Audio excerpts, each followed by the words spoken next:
What comes to your mind when you think of the ideal Indian family? Hum do, hamare do. Let's call them Mr. Sharma, Mrs. Sharma, their son Bunty and their daughter Pinky. Now, Mr. Sharma works really hard in the office, and he loves his family. So every weekend he takes them out and sometimes even jokingly criticizes Mrs. Sharma. Now, Mrs. Sharma is a full-time housewife, but she's a modern Indian woman. So on top of that, she also has a full-time job. Her biryani is loved by her kids, Bunty and Pinky. Bunty is going to be an engineer from IIT and Pinky, a famous doctor. This is the modern Indian family that we have been taught to aspire to. But what if I tell you that this Indian family is a lie?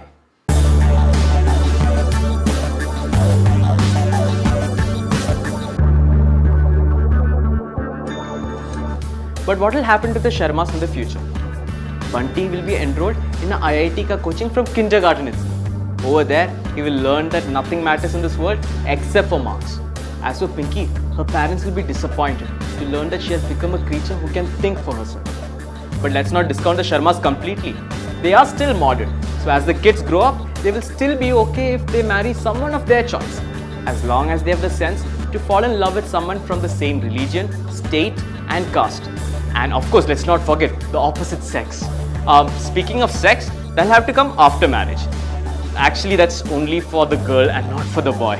Mr. Sharma is going to grow old and realize that he has nothing in common with his children. And Mrs. Sharma, who has been a mute spectator for so many years, will find that everyone she has waited upon has left and now she's all alone. The ideal Indian family doesn't exist anymore. Yet, the same agenda is pushed on us every single day.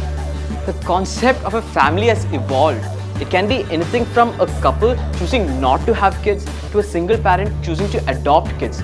Live-in relationships are on the rise. Single parenting is on the rise. Yet, we choose to ignore all of these. Yes, you can tell me these are just the fringe elements and they don't represent the real India. But what if I told you that the situation in real India is far from ideal? Let's talk about divorce. You know, that hot gossip topic among all the aunties in the society? That one. You see, over the last 10 years, the divorce rate has gone up exponentially, almost 10 times. And some people believe that it has a lot to do with Western influences. But what if there's more to it? What if it's because we don't want to face the abuse anymore? Abuses like domestic violence. More than 50% of men and women believe it is okay for a husband to beat his wife for trivial things like forgetting to put salt in the food. And that's not all. 33% of women, that is 1 in 3 women, are facing domestic violence throughout their lives. And let's not talk about dowry deaths, because the number will shock you. 1 dowry death happening almost every hour. And you know what the saddest piece of news is about our family? Our children. More than 50% of our children face sexual abuse at some point in their lives. And mostly, it's by their loved ones and by their relatives. And that is really messed up. Doesn't sound very ideal, does it? I think it's time we admitted that Indian families have problems. But it's fine, every family has problems. You know what makes a perfect family?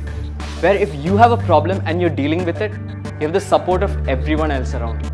And that is a perfect family. What we saw of Mr. Sharma, Mrs. Sharma, Bunty, Pinky, it's a 2D caricature made for TV and internet. So that when you go out, you feel bad about your family, that it's not perfect enough and you end up buying more stuff. And unfortunately, we've been falling for that marketing gimmick for God knows how long. And I think it's time we stop doing that. And time that we started asking ourselves, what if the ideal Indian family that we have been shown is nothing but a lie? So what do you think of the ideal Indian family?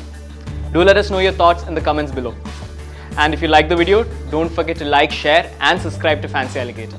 Each Bollywood film seemed that they were all set in the same universe. For example, they had these very strong similarities. For example, the police was always incompetent. The men seemed to have supernatural powers when they got angry. Of course, they had to be the good guy, not the bad guy. The women were either super young or super old. There was no in between. And it got me thinking, what if Bollywood is a dystopian universe?